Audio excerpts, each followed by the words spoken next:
जनता के विवेक, फैसले और निर्णय पर कभी भी सवाल नहीं उठाया जा सकता, ऐसा हमारा मानना है। 5 राज्यों में चुनाव परिणाम कांग्रेस पार्टी की आशा के विपरीत रहे हैं। हमें उत्तराखंड, गोवा और पंजाब में बेहतर परिणामों की अपेक्षा थी, लेकिन हम ये स्वीकार करते हैं कि हम जनता का आशीर्वाद पाने में असफल रहे। पंजाब में सरदार चरणजीत सिंह चन्नी जी के रूप में हमने एक विनम्र, स्वच्छ और धरातल से जुड़ा नेतृत्व देने का प्रयास किया, लेकिन सरदार अमरिंदर सिंह जी के नेतृत्व में 4.5 साल की सत्ता विरोधी लहर से नहीं उबर पाए। जनता ने बदलाव के लिए मतदान किया। हम जनता के इस जनादेश को स्वीकार करते हैं और आम आदमी पार्टी, श्री भगवंत मान, श्री अरविंद केजरीवाल को मुबारकबाद देते हैं। उत्तर प्रदेश में हम कांग्रेस पार्टी को जमीनी स्तर पर पुनर्जीवित करने में तो सफल रहे, पर हम उस जनमत को सीटों में नहीं बदल पाए। लेकिन कांग्रेस पार्टी उत्तर प्रदेश की हर विधानसभा में गली कूचे तक पहुंच पाई। हम उत्तराखंड और गोवा में बेहतर चुनाव तो लड़े, पर जनता का मन नहीं जीत पाए, विजय के आंकड़े तक नहीं पहुंच पाए। हमारे लिए एक सीख है कि हमें धरातल पर और अधिक मेहनत करने की आवश्यकता है। हमने इस चुनाव को जातिवाद और धार्मिक ध्रुवीकरण के मुद्दों से दूर रख जनता के मुद्दों पर वापस लाने का सतत प्रयास किया। वो चाहे बेरोजगारी हो, वो चाहे महंगाई हो, चाहे वो डूबती अर्थव्यवस्था हो, चाहे वो जनता के समक्ष रोजमर्रा का संकट हो, चाहे वो शिक्षा हो, चाहे वो स्वास्थ्य हो, चाहे वो ढांचागत विकास हो। परंतु यह भी सच है कि भावनात्मक मुद्दे जनता की जिंदगी से जुड़े इन मुद्दों पर कहीं ना कहीं हावी हो गए। हम चुनाव हारे या जीतें, लेकिन भारतीय राष्ट्रीय कांग्रेस देश की जनता के साथ लगातार खड़ी है। हम जनता के मुद्दों को, महंगाई को, बेरोजगारी को, अर्थव्यवस्था को, शिक्षा को, स्वास्थ्य को, ढांचागत विकास को, इन सब मुद्दों को जिम्मेवारी के साथ उठाते रहेंगे। हम हार के कारणों पर गहन दृष्टि से आत्म मंथन और आत्म चिंतन दोनों करेंगे, संगठन पर काम करेंगे और भविष्य में और बेहतर प्रयास करेंगे। कांग्रेस अध्यक्षा श्रीमती सोनिया गांधी जी ने यह भी निर्णय लिया है कि वो बहुत जल्द कांग्रेस कार्य समिति की बैठक बुलाकर इन सारे हार के कारणों और 5 राज्यों के चुनाव पर एक व्यापक अंतर्मंथन कांग्रेस कार्य समिति करेगी। हम चुनाव परिणामों से निराश जरूर हैं, पर हताश नहीं। हम चुनाव हारे हैं, पर हिम्मत नहीं हारे। हम कहीं नहीं जा रहे। हम लड़ते रहेंगे जब तक जीत हासिल ना हो जाए, और वो जीत जनता की जीत हो। हम लौटेंगे नए बदलाव के साथ, नई रणनीति के साथ। सभी विजेताओं को एक बार फिर दिल से बहुत बहुत हार्दिक बधाई और 5 राज्यों की जनता को एक उज्जवल भविष्य के लिए बेहतर शुभकामनाएं। I'll say it very, very briefly in English and then I'll take your questions. I take this opportunity to extend our felicitations to all the political parties and individuals who have achieved success in the elections to the 5 election-going states. In democracy, the decision of people is the ultimate evolution or evocation of their will, and we completely bow before in the people's court.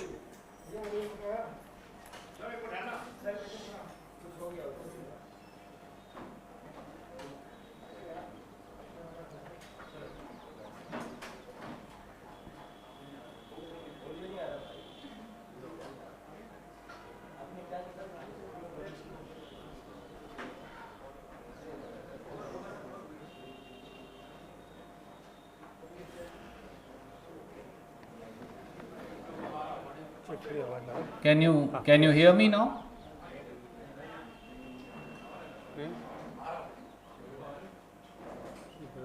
Are you getting audio? Check 1, 2, 3, 4. Okay. I'll say it again for our friends who understand English. Indian National Congress take this opportunity to extend our felicitations to all the political parties and individuals who have won the elections in the 5 election going state. In democracy, the decision of people is ultimate, and we bow our head before the verdict that people of these 5 election going states have given. It's a fact that the results of the 5 election going states are not as per our expectations. We expected far better results in Goa, in Uttarakhand and in Punjab, and we accept that we have not been able to completely win the trust of people of these states. In Punjab, Congress party presented a new leadership in Sardar Charanjit Singh Channi, who is son of the soil, comes from a very humble background, is honest and dedicated to the cause of people of Punjab. But the entire incumbency of 4.5 years under Sardar Amrinder Singh, we could not overcome.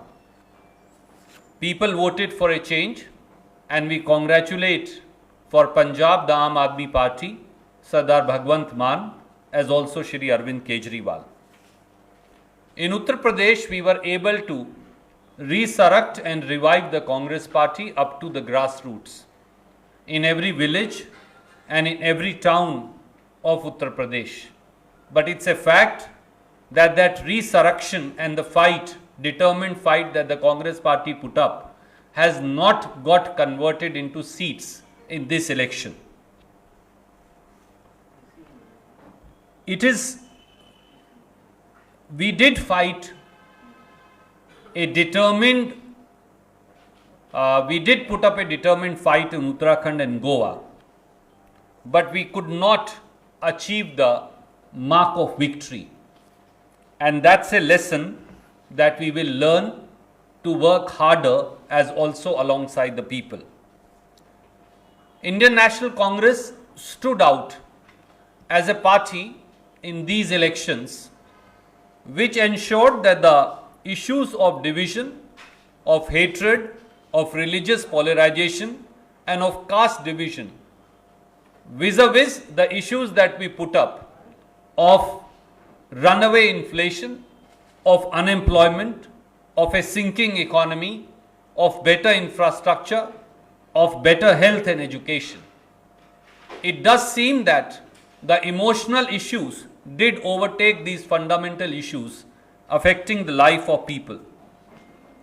Whether we win or lose an election, Indian National Congress stands in solidarity with people of India. We shall continue to espouse and champion people's voice vis-a-vis the issues of unemployment, of inflation, of those affecting their lives, of sinking economy, issues relating to creation of better and better placed infrastructure, be it in the field of education, health, power or other sectors, and we shall continue to work with people. We are disappointed, but we are determined to work back with the people of India, as also to resurrect ourselves from the grassroots by having a detailed introspection. Very soon, Honorable Congress President Shrimati Sonia Gandhi will be calling a meeting of the Congress Working Committee to discuss threadbare all the issues which affected us in the 5 election going states. Once again, I take this opportunity to congratulate all the winners in all the 5 election going states. I also thank all the Congress leaders and workers in the 5 election going states for the hard work, zeal and dedication that they worked to make the party a success, although we haven't succeeded. I also extend my best wishes to people in these 5 states for a better future, for working with the new governments. Any questions? I'm happy to take one by one. Okay. I'll come back to you. एक उत्तर प्रदेश से, एक पंजाब से। उत्तर प्रदेश में प्रियंका गांधी वाड्रा की मेहनत काम नहीं आई चुनावी नतीजों के तौर पे, और दूसरा पंजाब जिसमें की उम्मीद ये की जा रही थी आपकी पार्टी की तरफ से ही कि किसान आंदोलन के बाद ज़्यादा अच्छी उम्मीद है सरकार रिपीट करने की, लेकिन क्या वहाँ आंतरिक कलह जो है वो पार्टी को खा गई? आदरणीय साथी, उत्तर प्रदेश में श्रीमती प्रियंका गांधी जी ने सामाजिक न्याय की लड़ाई लड़ी। मैं सिर्फ इतना कहूंगा कि जो लड़कियां लड़ सकती हैं वो कभी हारती नहीं। लड़कियां दृढ़ता से खड़ी हैं, लड़ी हैं और लड़ती रहेंगी। प्रियंका गांधी जी के नेतृत्व में उत्तर प्रदेश की हर विधानसभा तक कांग्रेस पार्टी का तिरंगा पहुंचा, हमारा काडर क्रिएट हुआ। हर मुद्दे पर जो उत्तर प्रदेश की जनता से जुड़े थे, श्रीमती प्रियंका गांधी और कांग्रेस नेतृत्व ने आगे बढ़कर लड़ाई लड़ी। ये सही है कि हम उसे जनमत में इस बार नहीं बदल पाए, पर हमें भी विश्वास है कि वो बीज जो प्रियंका गांधी जी ने और कांग्रेस के नेताओं ने, कार्यकर्ताओं ने अंकुरित किया है, वो बीज एक दिन वट वृक्ष बनकर उभरेगा। पंजाब में आपने कांग्रेस पार्टी के वैचारिक भिन्नता का मुद्दा उठाया। मैं ये कहूंगा, पंजाब ही क्यों, हर प्रदेश के अंदर, प्रदेश में जो हमारे नेतागण हैं, हमारे साथी हैं, उन्हें ये सोचना पड़ेगा कि क्या वो एक दूसरे से राजनीतिक प्रतिस्पर्धा में कहीं उस पेड़ को तो नहीं काट रहे जिस पर हम सब बैठे हैं। क्या राजनीतिक इच्छा शक्ति या राजनीति में पद पाने की इच्छा इतनी मुखर तो नहीं हो गई कि हम कांग्रेस पार्टी को हराकर दूसरी पार्टियों को मजबूत कर रहे हैं। जब मैंने अंतर मंथन और आत्म विश्लेषण की बात की तो मुझे खुले मन से यह कहने में दिक्कत नहीं कि हर प्रदेश के अंदर जहां चुनाव हैं वहां भी, जहां चुनाव होंगे वहां भी, और जहां चुनाव होने हैं वहां भी प्रदेश के हर नेता को समेत मेरे, हम सबको बजाय केवल राष्ट्रीय नेतृत्व की ओर देखने के ये आत्मविश्लेषण जरूर करना पड़ेगा कि क्या हम उस पेड़ को ही तो नहीं काट रहे जिस पर हम खुद बैठे हैं। अगर हम उस टहनी को ही काट देंगे तो माफ कीजिए, फिर पेड़ भी गिरेगा, टहनी भी गिरेगी और नेतागण खुद भी गिरेंगे, जैसा कई राज्यों के परिणामों से सामने आया। इसलिए आज इस मन से, बड़ी बेबाकी से और मुखरता से मैं ये कहना चाहूंगा, विनम्रता से भी कहना चाहूंगा कांग्रेस पार्टी के साथियों को कि हमें उन प्रांतों में भी जहां हम चुनाव हारे हैं और उन प्रांतों में भी जहां भविष्य में चुनाव होंगे, हमें यह सुनिश्चित करना पड़ेगा कि व्यक्तिगत प्रतिस्पर्धा प्रजातंत्र की गरिमा के अनुरूप हो। जब वो राजनीतिक दल जिसके हम हिस्सा हैं उसी का नुकसान करेगी, जब उस पेड़ का ही नुकसान करेगी जिसकी टहनी पर हम बैठे हैं, तो वो व्यक्तिगत प्रतिस्पर्धा व्यक्तिगत नुकसान में बदल जाएगी, जिसका परिणाम हम सबको भुगतना पड़ेगा। मैम, जनता को ऐसा क्या दिखा कि उनको बेरोजगारी, किसान आंदोलन, साल भर 3 किसान जो बिल थे और कोरोना के बाद के जो इफेक्ट एमएसएमई और इन सबको पड़े, वो सब इग्नोर किए जनता ने। और दूसरा, पंजाब में व्हाट वेंट रॉन्ग कि आपने चन्नी जैसे फेस लाए जो एससी हैं और एक नैरेटिव आप लोग सोच रहे थे, वो खुद चुनाव दोनों सीटों से हारे। आपने 2 प्रश्न पूछे आदरणीय मित्र, और मैं दोनों का जवाब आपको दूंगा। मैंने बड़े खुले मन से आपको कहा, भारतीय राष्ट्रीय कांग्रेस ने यह प्रयास किया कि चुनाव में हिंदू मुसलमान, जात पात, क्षेत्रवाद, भावना में बहे जाने वाले मुद्दे, उनसे उठकर जनता की जिंदगी से जुड़े सार्थक मुद्दे, वो राहुल गांधी जी हों, वो प्रियंका गांधी जी हों, वो कांग्रेस के हर नेता हो, हमने ये प्रयास किया कि वो मुद्दे चुनाव का केंद्र बिंदु बने। वो बेरोजगारी हो, वो कमर तोड़ महंगाई हो, वो डूबती अर्थव्यवस्था हो, वो शिक्षा हो, सड़क हो, बिजली हो, स्वास्थ्य हो। परंतु लगता है प्रथम दृष्टि से कि भावनात्मक मुद्दे जनता के इन सार्थक मुद्दों पर हावी हो गए। पर जैसा मैंने कहा, प्रजातंत्र में जनता का निर्णय सर्वोपरि है और मैं इस मन से न जनता के निर्णय पर, न उनके न्याय पर, न उनके विवेक पर कोई प्रश्न उठाऊंगा। मुझे लगता है कि कहीं ना कहीं एक जागरूक पत्रकार के तौर पर आप सबको भी इस सवाल का जवाब ढूंढना चाहिए। दूसरी बात आपने कही पंजाब में नेतृत्व बदलाव की। पंजाब में 4.5 साल से एंटी इनकम्बेंसी थी और 99.9% विधायकों ने एक स्वर से वहां नेतृत्व परिवर्तन की मांग की। हमने केवल उस मांग को स्वीकारा, हमने उससे ज्यादा कुछ नहीं किया। क्योंकि अगर, मैंने इस सवाल का जवाब पहले भी दिया है कि अगर हम वो मांग ना स्वीकारते तो फिर आप बोलते कि कांग्रेस का शीर्षतम नेतृत्व है वो ऑटोक्रेटिक है, वो विधायकों की बात नहीं सुनते। और 111 दिन की सरकार में सरदार चरणजीत सिंह चन्नी ने, जो एक साधारण दलित परिवार से आते हैं, एक सबल नेतृत्व भी दिया, एक बेहतरीन सरकार भी दी, और वो सारे निर्णय जिनका और लोग वादा करते थे, सरदार चरणजीत सिंह चन्नी और कांग्रेस पार्टी ने जमीन पर उनका क्रियान्वयन कर दिया। अब कोई ऐसा निर्णय नहीं बचा जो किसी पार्टी ने वादा किया हो जो कांग्रेस ने उसका क्रियान्वयन जमीन पर ना कर दिया।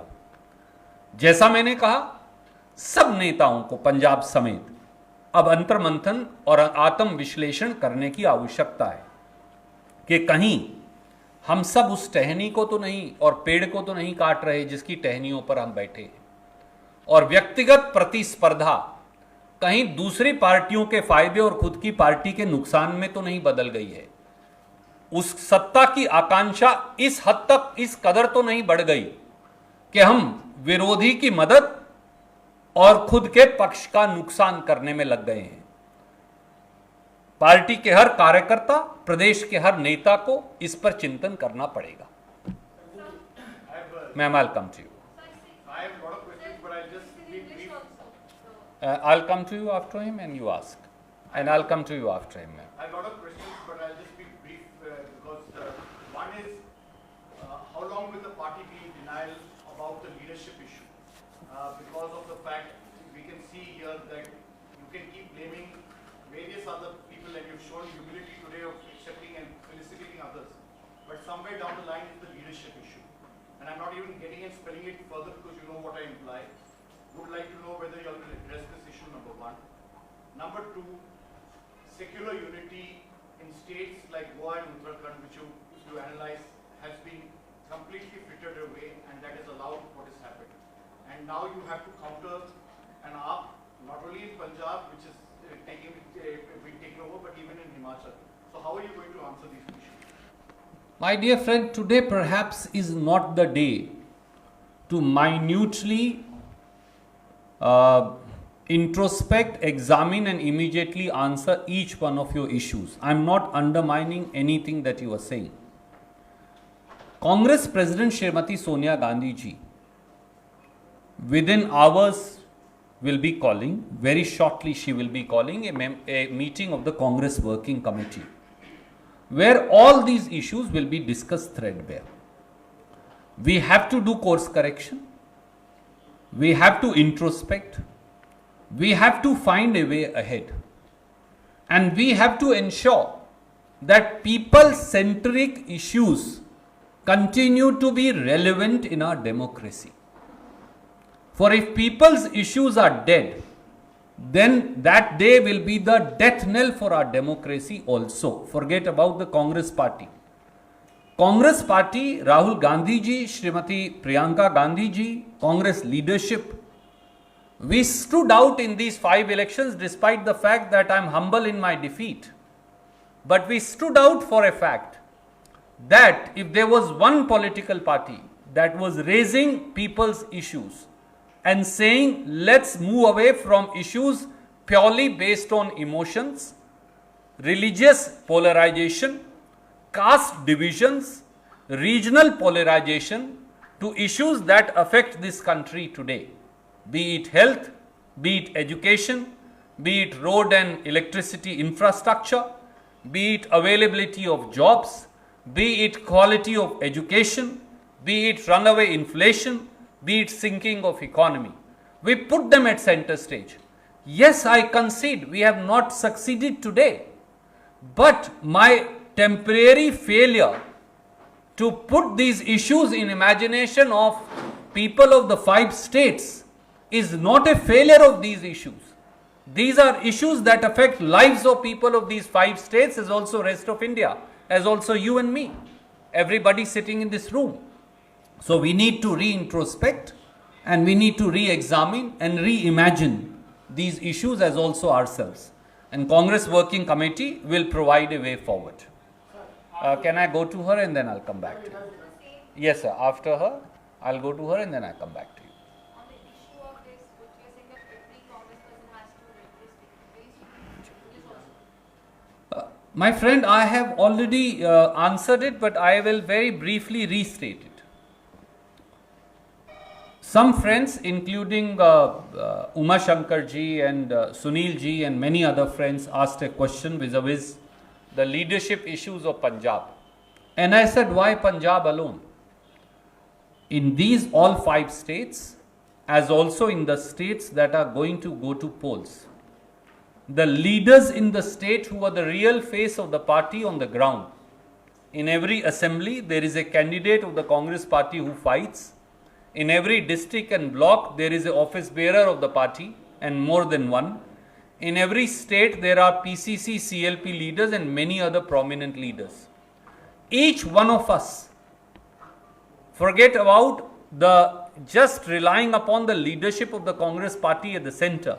Bereft of that, each one of the state leaders need to seriously introspect, re-examine, rethink, and answer for himself or herself whether the war of positions between themselves, and that includes the person sitting on this dais also, both of us, whether the war of position among ourselves is undermining the position of the party to an extent where we end up helping the cause of our opposition and where we end up causing loss to the Congress party. Whether the war has become, or the differences of opinion, or the quest for positions has become so bitter that we are harming or cutting the very tree that the Congress people are sitting upon. That's a question that each one of us will need to introspect, think over and answer, not only in Punjab, not only in Uttarakhand, not only in Goa, but across the country. Yes, sir. Sir, इस चुनावों को लोकसभा चुनाव के semifinal के तौर पर भी देखा जा रहा था. Just to brief on that, आपने जवाब दिया कि आपको चिंतन की जरूरत है ऑन इन कमेंट में. 2024 की राह क्या इन चुनावों के परिणामों के बाद और ज्यादा कठिन हो जाएगी? आदरणीय साथी, ये बहुत सारे पत्रकार मित्र जो हैं उनके अपने अपने जज्बात हैं और मैं उनका सम्मान करता हूं. मुझे नहीं लगता कि कोई 2 चुनाव एक जैसे हैं. हर चुनाव नया है, हर चुनाव में नए मुद्दे हैं, हर चुनाव में लोग नए तरीके से वोट करते हैं. 2024 के चुनाव के लिए मैं ये समझूंगा कि हमें धरातल पर और ज़्यादा अधिक मेहनत करके संगठन को मजबूत करने की ज़रूरत है और इन चुनावों को हम 2024 के लिए एक सीख के नज़रिए से देखेंगे. Sorry ma'am, I will come to you first. Sir, आपने अभी कहा कि पंजाब में पिछले 4.5 साल से एंटी इनकम्बेंसी थी और आपने सिर्फ अपने विधायकों की बात सुनकर कैप्टन अमरिंदर सिंह को उनकी पोजीशन से हटाया था. लेकिन जिस तरीके से उन्हें उनकी पोजीशन से हटाया गया और इस दौरान जितनी बयानबाजी हुई है, पंजाब में हमने देखा है कि कांग्रेस के काफी गद्दावर नेता भी थे जो ओपनली क्रिटिसाइज करते थे पार्टी के मूव्स को. आपके इस चीज को एक्सेप्ट करते हैं कि उससे भी पार्टी को कहीं ना कहीं नुकसान हुआ है और आने वाले दिनों में इस प्रॉब्लम से आप लोग कैसे डील करेंगे? आदरणीय मित्र, ये 3 अलग अलग साथी सवाल पूछ चुके और मैं व्यापक इसका जवाब दे चुका, पर मैं केवल ये कहूँगा, हर बार जब बयानबाजी होगी, हर बार जब हम प्रतिस्पर्धा एक दूसरे से दुश्मनी या नफरत में बदल देंगे, तो हर बार कांग्रेस को नुकसान होगा. और मुझे लगता है कि इस पर हर व्यक्ति को, कार्यकर्ता को, नेता को, छोटे से बड़े नेता को आत्मविश्लेषण की आवश्यकता है.